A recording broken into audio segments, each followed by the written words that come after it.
자, 여러분 안녕하세요. 반갑습니다. 오늘은 제22강 시간이 되겠고요. 여러분 교재는 155쪽이 되겠습니다. 자, 오늘 내용 상당히 중요한 내용입니다. 법정지상권이 있는 대지입니다. 자, 법정지상권이 뭐냐? 물건을 보시면서 분석을 해드리도록 하겠습니다. 자, 2011 타경 13786입니다. 인천지방법원 본원 3개가 되겠고요.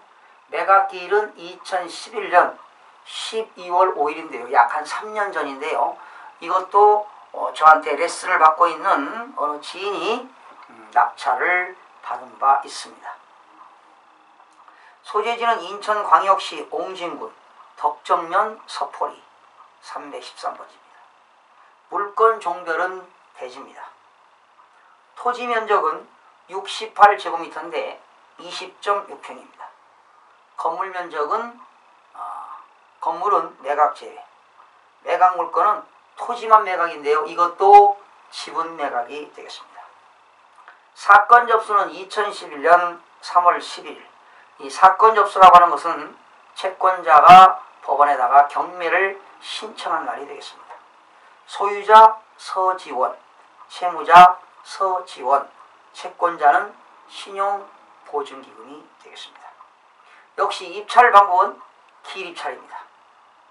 감정가는 952만원, 최저가는 34%입니다. 326만 6천원이고요.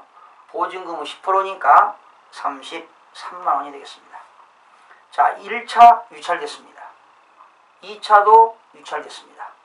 3차에 유찰됐습니다.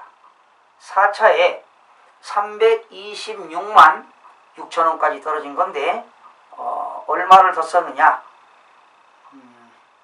18만 5천원을 더 썼습니다.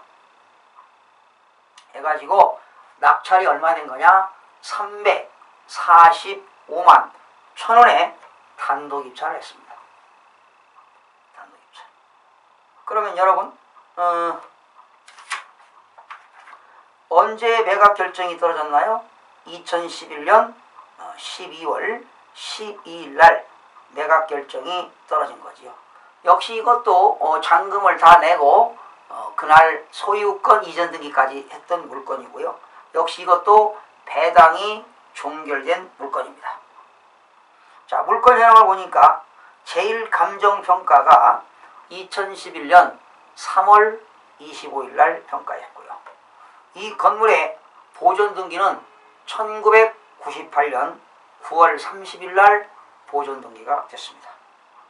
거기 목록에 보니까 토지, 지번, 토지 이용 계획, 용도, 구조, 면적, 감정가가 나왔죠. 서포리 313번지가 되겠고요. 여기는 계획관리지역입니다.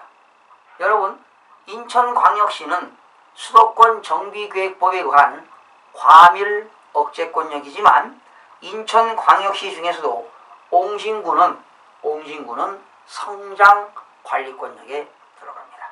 거기 나왔죠? 성장관리권역에 들어갑니다. 전체 면적이 말이죠. 거기 들춰보세요. 전체 면적이 374제곱미터죠. 제곱미터 중 지분 11분의 2입니다.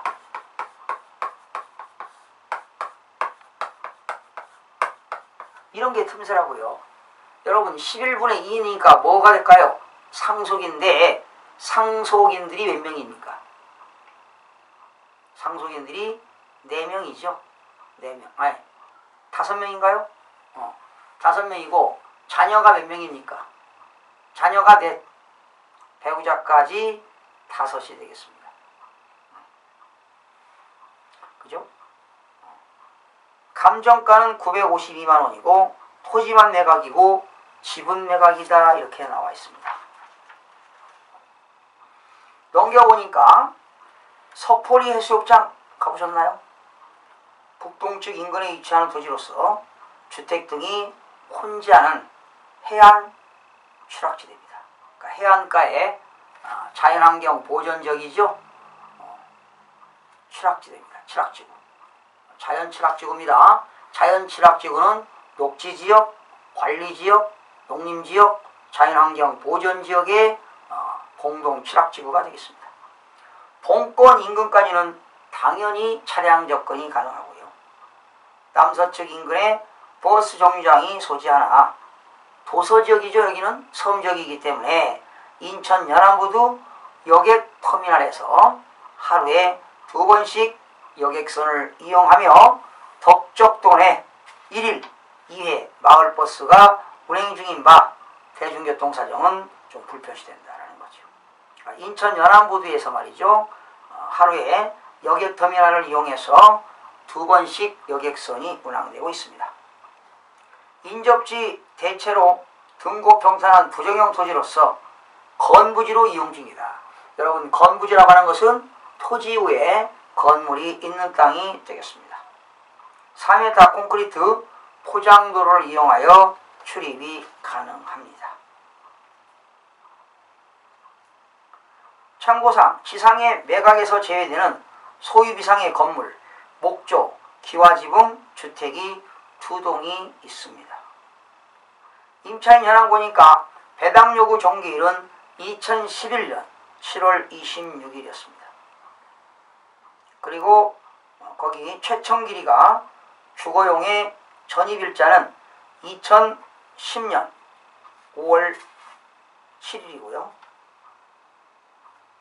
그리고 확정일자 이상 배당 요구도 없습니다. 본권 현황 조사차 현장에 2차례 출장하였으나 폐문 부재로 이해관계인을 만날 수 없어 상세한 점유 및 임대 관계는 미상이다. 주의, 건물은 매각제입니다. 그러니까 토지 위에 건물이 있는데 토지만 경매가 나왔고 건물은 매각 제외이기 때문에 지금 법정 지상권이다. 토지 위에 건물이 있는 법적으로 지상권을 인정한다. 이런 얘기입니다. 이따 설명드릴게요. 건물 등기부를 볼까요? 1번. 잘 보세요. 줄쳐보세요. 98년도에 9월 30일 날 서동석 씨가 보존 등기했습니다. 그러니까 건물을 98년도에 신축했다는 겁니다. 이때 서동석 씨는 38년생입니다. 그런데 2000년도 7월 8일 날 강현식으로부터 6,210만원 가압류가 됐고요. 3번 2010년 7월 15일 날 강현식으로부터 8,100만원 근저당이 설정되어 있고요. 또 장상봉 씨로부터 500만원 가압류가 됐습니다. 그런데 소유권 이전, 상속이지요? 상속. 결과적으로 서동석 씨가 사망해가지고 서지원의 4명, 백준옥 씨 부인이지요? 11분의 3. 서미의 성원, 서경의, 서지원, 자녀가 4사람입니다. 남편이 사망해가지고 배우자하고 자녀 4분이 상속을 받은 겁니다. 자, 오른쪽 보시죠. 우선 토지만 경매가 나왔기 때문에 토지분을 좀 보실까요? 1번 소유권 이전. 잘 보세요. 토지는 언제 샀나요? 81년도 5월 26일 날 서동석 씨가 샀습니다. 그러니까 이 서동석 씨가 토지는 81년도에 샀습니다. 서동석 씨 거 등기되어 있죠? 그런데 서동석 씨가 81년도에 땅을 사가지고 17년 후에 98년도에 서동석 씨가 건물을 신축했습니다. 그러면 결과적으로 토지도 서동석 씨 거고 건물도 서동석 씨 겁니다. 결과적으로 토지 소유자와 건물 소유자가 동일이라는 걸 기억하셨죠? 그런데 토지 보니까 2000년 7월 21일 날 장상봉이로부터 토지가 가압류됐습니다. 그리고 그러면 여러분 지금 토지만 경매가 나왔으니까 토지 등기부를 보시게 되면 제일 높아는 게 뭐지요? 가압류입니다. 가압류가 말소 기준 권리니까 그 밑에 있는 건 다 자동 소멸이 되겠습니다.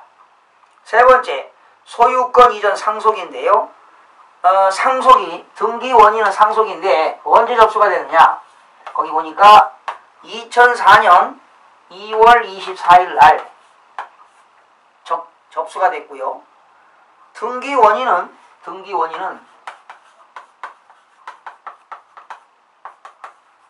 상속인데요. 언제냐? 2001년 12월 29일입니다. 이 말은 이 피상속인 이날 사망했다는 거죠. 그리고 상속 등기는 여러분 상속받은 재산에 대해서는 등기를 하지 않아도 상속, 소유권을 취득합니다. 이게 바로 법률 규정이지요. 등기를 요하지 아니하는 법률 규정, 상속, 판결, 경매, 공용징수 이런 것들은 등기를 하지 않아도 취득으로 인정합니다. 그러나 처분할 때는 반드시 등기를 하고 처분하도록 되어 있죠. 거기 3번 보니까 토지 소유권 이전 상속 2004년 2월 24일인데 서지원의 4명 백춘옥씨 여러분 배우자지요? 11분의 3 서미의 서웅은 서경의 서지원 여러분 이렇게 지분이 11분의 3 11분의 2가 나오면 역시 배우자가 있다는 거죠. 배우자 1.5 자녀가 4명 있다는 거죠. 자녀가 다 일식이니까. 그러면 5.5가 되겠죠. 그럼 배우자는 얼마입니까? 5.5분의 1.5 곱하기 2분의 2 11분의 3 자녀들은 5.5분의 1이니까 통분하니까 2분의 2가 되겠죠. 11분의 2가 되겠죠. 그래서 남편이 사망했는데 이때 누굽니까? 배우자 백춘옥 씨는 11분의 3이 되겠고 서미의 서웅은 서경의 서지원은 각각 11분의 2가 되겠습니다. 그런데 이때 자녀들이 아버지가 돌아가신 건 이날인데요. 등기를 이때 했어요. 그런데 이때 상속인들이 스스로 등기를 했느냐? 그렇지는 않습니다. 채권자가 대의자가 있어요. 대의자. 옛날에 아버지가 빌려온 돈이 있었는데 그 빌려온 돈을 안 갚으니까 이 뭉진농협에서는 대의자 뭉진농협에서는 상속인들 거를 대신 등기를 신청했다는 거예요. 대의등기. 그 대의 원인은 뭐냐? 이 뭉진농협에서 대의등기한 건 뭐냐면 근저당권 실행의 집행 보전을 위한 소유권 이전 등기 청구권입니다. 한번 써보실래요? 자, 이 아버지가 살아생전에 대출을 받았는데 농협에서 돌아가셨어요. 그 대출금을 상환하지 않고. 근데 자녀들이 등기도 안 하고 자녀들이 빚을 안 갚는다 이 말이야. 그러니까 뭉진농협이 대신 등기를 한 거지요. 대의자. 자녀들 앞으로 등기를 했어요. 등기 원인, 대의 원인은 뭐냐? 근저당권 실행의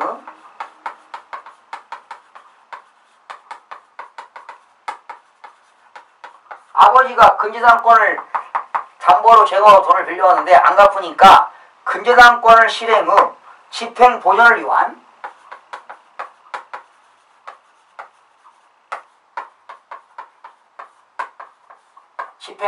채권 해소하려고 집행 보전을 위한 소유권 이전 등기 청구권입니다.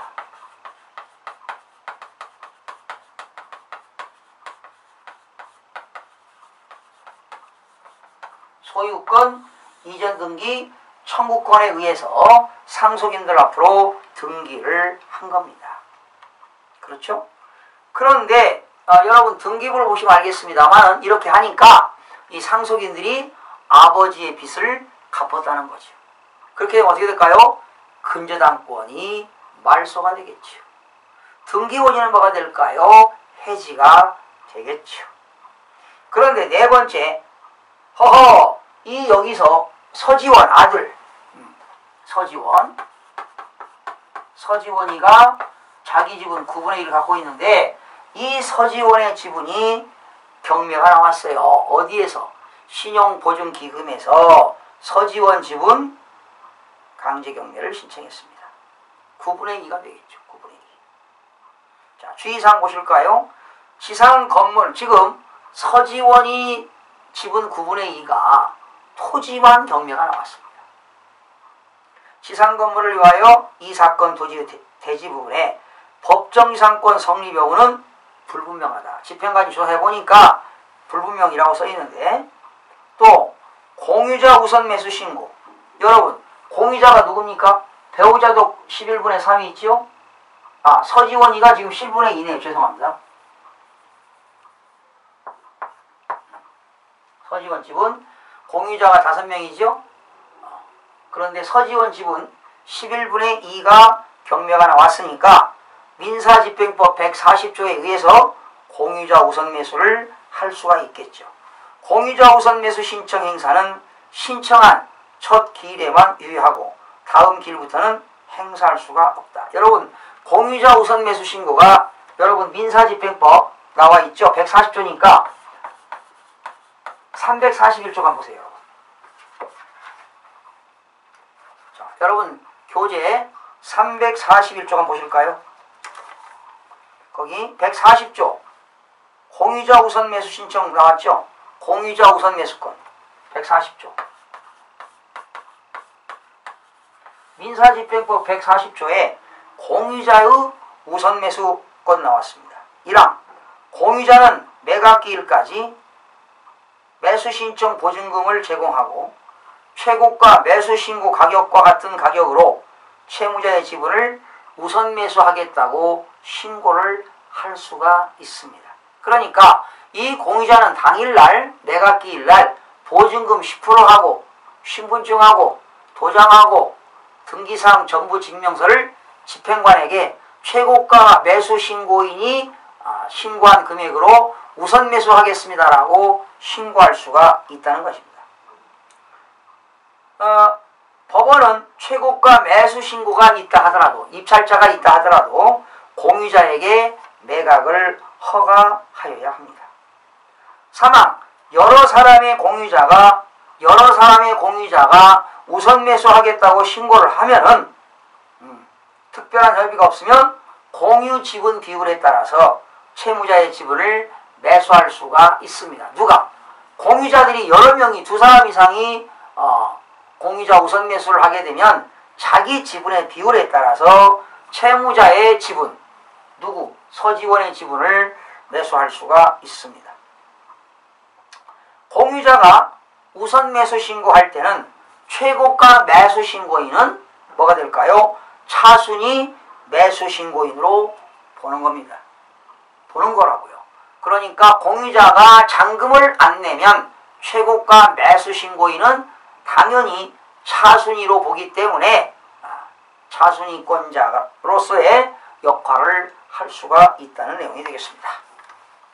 그 다음에 자 법정지상권, 이것이 여러분 어디 나와 있냐면 교재 289쪽을 보실까요?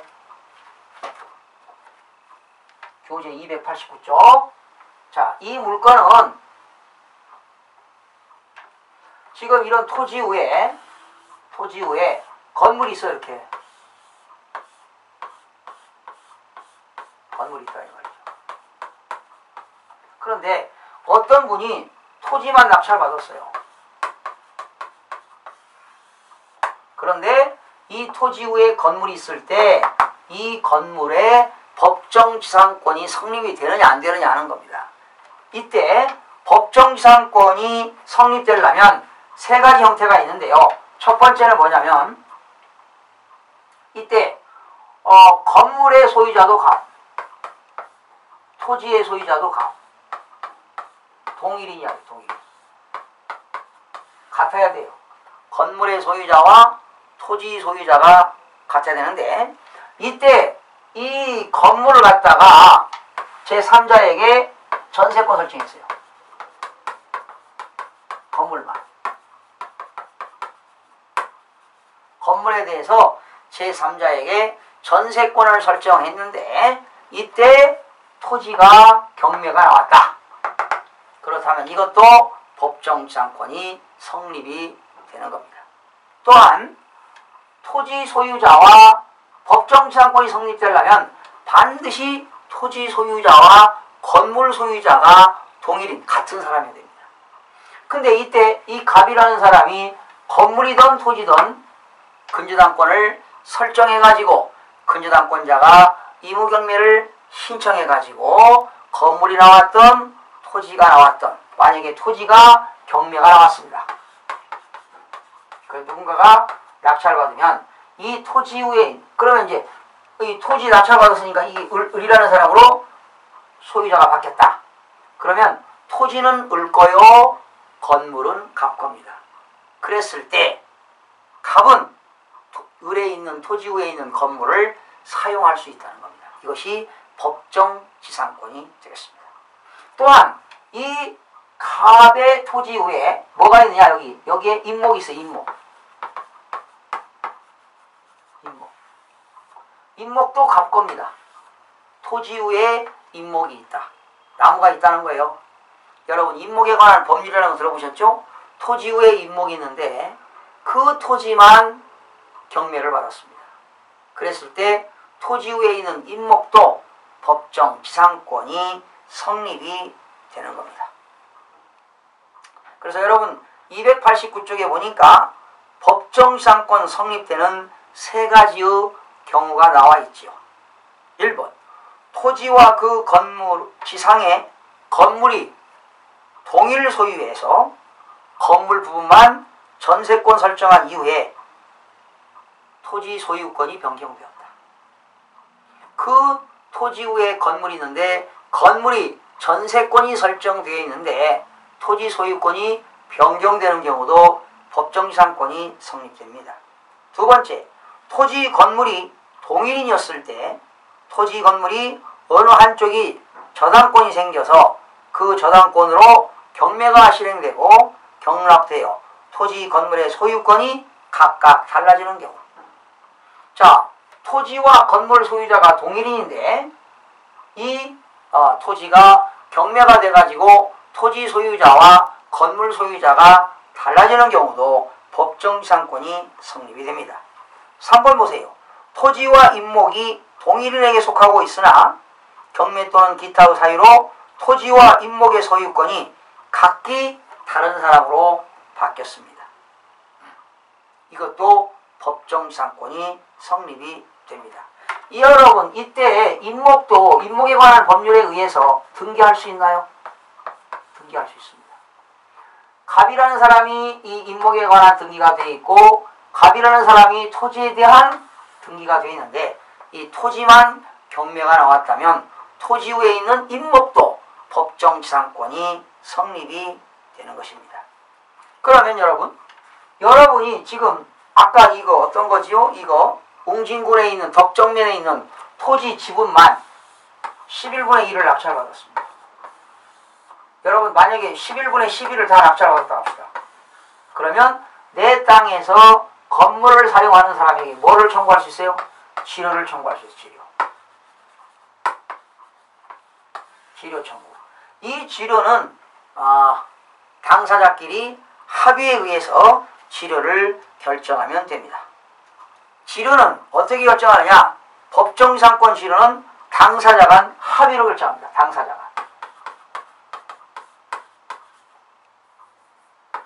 당사자 간의 합의로 결정한다 이 말이에요. 당사자 간의 합의로 결정한다. 만약에 협의가 불가능하게 되면 어떻게 되느냐? 당사자 청구에 의해서 법원에다 청구에 의해서 법원에서 결정하게 됩니다. 여러분 290쪽을 잠깐 보시면은요. 법정지상권 성립 요건 나왔죠? 저당권 설정 당시에 토지 후에 반드시 건물이 존재해야 됩니다. 여러분 이런 경우는 안 됩니다. 자, 이런 경우는 법정지상권이 성립이 안 됩니다. 토지가 있는데 이미 토지에다가 근저당권 설정했습니다. 이미 토지후에 근저당권이 설정된 상태에서 토지후에 건물이 있다. 나중에 건물을 신축했다. 이거는 법정지상권 성립이 안 됩니다. 그러니까 토지후에 건물이 있는 상태에서 저당권을 설정해야 됩니다. 그러니까 저당권 설정 시 토지후에 당연히 건물이 있어야만이 법정지상권이 성립이 됩니다. 그리고 근저당권 설정 시에 토지 소유자와 건물 소유자가 동일인이어야 합니다. 또한 토지, 건물 어느 한쪽이나 양쪽에 저당권이 설정되어야 합니다. 그래서 네 번째, 저당권 목적으로 되어 있는 토지나 건물이 경매나 공매로 인하여 소유자가 달라져야 합니다. 다섯 번째, 이러한 법정지상권에 관한 내용은 무슨 규정이냐? 강행규정입니다. 물권은요, 강행규정이고 채권, 계약은 의무규정이 되겠습니다. 저당권 설정자가 특약으로 법정지상권 성립을 막을 수는 없습니다. 그래서 여러분 반드시 법정지상권이 성립되려면 토지, 건물이 동일인이어야 합니다. 만약에 말이죠, 여러분들이 법원에서 경매물건 받을 때 건물은 갑이 거고 토지는 을 건데 이때 경매가 나와가지고 을의 토지를 병이 낙찰받았다. 이건 법정지상권이 성립이 되지 않습니다. 여러분이 낙찰받고 법정지상권이 성립이 안 되게 되면 철거해야 되겠죠. 그러나 법정지상권이 성립이 된다면 여러분 성립이 되든 안 되든 여러분들은 뭘 받으면 돼요? 치료를 받으면 됩니다. 치료. 치료는 당사자 간 합의로 결정합니다. 합의가 안 되게 되면 여러분들은 법원에다가 청구해가지고 그 치료를 법원에서 결정하게 되는 것입니다. 이때 치료는 지상권 성립할 때부터 소급하여 효력이 발생합니다. 지상권 효력이, 그러니까 지상권이 성립할 때부터 효력이 발생하게 되는데, 제가 여러분들 이런 거 낙찰 받게 되면은요, 지료를 청구하세요. 지료.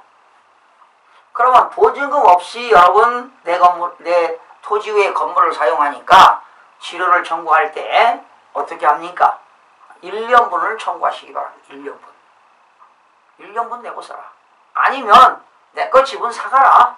이렇게 해서 합의를 하는 겁니다. 그래서 여러분 내용 증명 같은 경우는 나중에 오프라인 할 때 특강 시간에 여러분들 공개를 하도록 하겠습니다. 그래서 이렇게 여러분 지분 사면 뭐예요? 협상해서 처분을 해야 될 거 아니겠습니까? 그렇죠?